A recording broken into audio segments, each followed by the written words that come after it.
ნათ მოდი რომ მოგუყო პროგრამის შესახებ თავიდან საჩივარი შეიტანა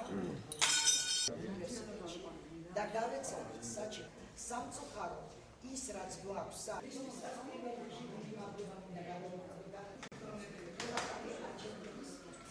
შეშფოთება დღეს გამჟღავნილია სამდენი 290 მონიტორინგის სამსახურისადმი ჩვენ არ ვეთანხმებოდი და ეს რთული იყო საბუთებთან დაკავშირებით.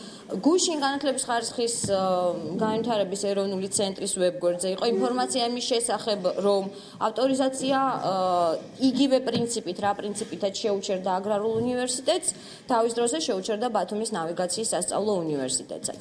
სამწუხაროდ არც იქ და არც სხვა რომელიმე ინფორმაციაში არ ყოფილა დაკონკრეტებული ის ფაქტი, რომ ბათუმის ნავიგაციის სასწავლო უნივერსიტეტმა ავტორიზაციის შეჩერების შემდგომ კიდევ ერთხელ შეიტანა განაცხადი ავტორიზაციაზე და მეორე ჯერზე წარმატებით გაიარა ავტორიზაცია.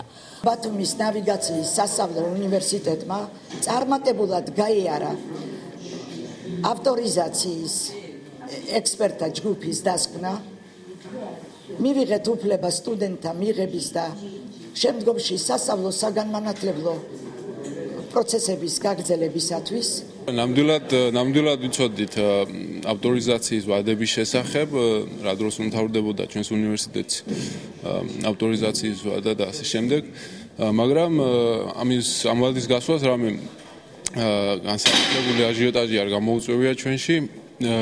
პირიქით ველოდით რომ ყველაფერი კარგად იქნებოდა, რომ ისევ მიიღებდა უნივერსიტეტი აკრედიტაციას და ჩვეულ რეჟიმში გავაგრძელებდით სწავლას.